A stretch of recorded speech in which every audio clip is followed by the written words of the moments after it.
What's going on, guys? Dudley here, and welcome to another episode of the Winning Formula. And we're finally playing our final game with the Serie A team.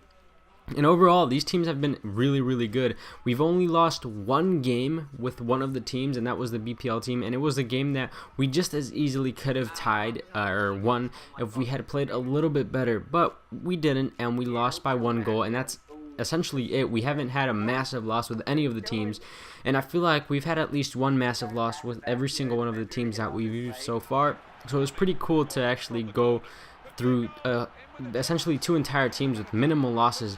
We go into this game in the 24th minute. El Shaarawy gets himself a goal, and it's not until the 82nd minute from a nice delayed pass that Balotelli is able to score once again to make it 2-0, and that was essentially the game winner and the last game that we played with this team. So we end up winning. Again, I can't hold possession, but look at the amount of shots on target, 8-2. That's impressive. I don't know how this team or how it works that it's able to do that.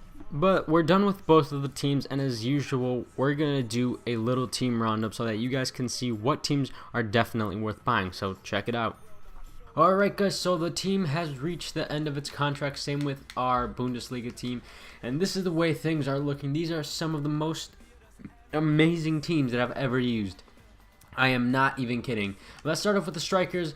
Balotelli, 6 goals in 6 matches. Muriel, 8 goals in 6 matches, outscoring Balotelli by 2. Hamsik, 4 goals in 6 matches, not bad whatsoever.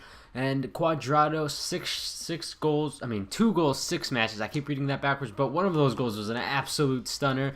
And El Shaarawy with 3 goals in 6 matches, so not bad. Everybody else did not score, but these guys were so solid in the defense. Although we did concede quite a few goals, it was very easy with this strike force and these attacking mids and left mids to essentially just get right back in the game and start scoring goals again. So every single one of these players I would recommend. Handanovic, a little bit of a letdown, but he's an amazing keeper, and I know that for a fact. So if you need a keeper, definitely pick him up. He will do just fine. Moving on to the BPL team that we made. Here's Skoko, and I told you guys, 81 pace, 80 shot, 80 dribbling. How did more people not pick him up, and why is he so cheap?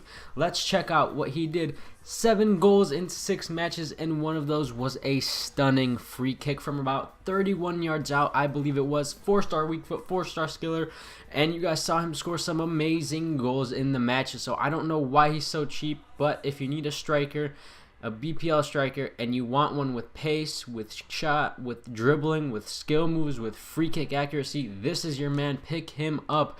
Jarvis was also a nice little buy. 700 coins. He actually is one of the more expensive ones, and a lot of people recognize him. But that weak foot was amazing. His crossing was pinpoint. We didn't get many header goals. In fact, I don't think we got any header goals.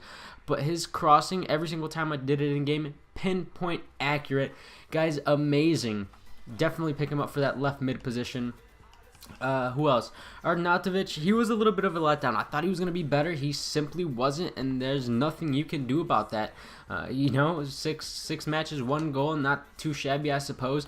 And Zogbia, 3 goals in 6 matches. I thought he was going to play a little bit better than he did, but he was good nonetheless, and he got himself a nice few good goals. So there you go.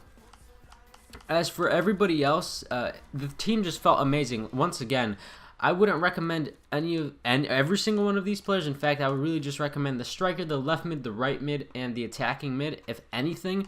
But, I mean, Howard was really good. Saved us from a lot of stuff, especially with our shaky defense. But the formation definitely made up a lot for the mistakes. The formation just was really strong that we used. And if you guys don't remember what formation we used the... Let me switch to it real quick so you guys can see it. We used the 3-5-2 with the Serie A team. And the... what's this formation called? The 4-2-3-1-2. So that formation made it really easy to use a rather shaky defense. But other than that, I hope you guys enjoyed these teams. It's time to sell these guys on and move on to the next team. So I'll catch you guys in the next episode. Peace.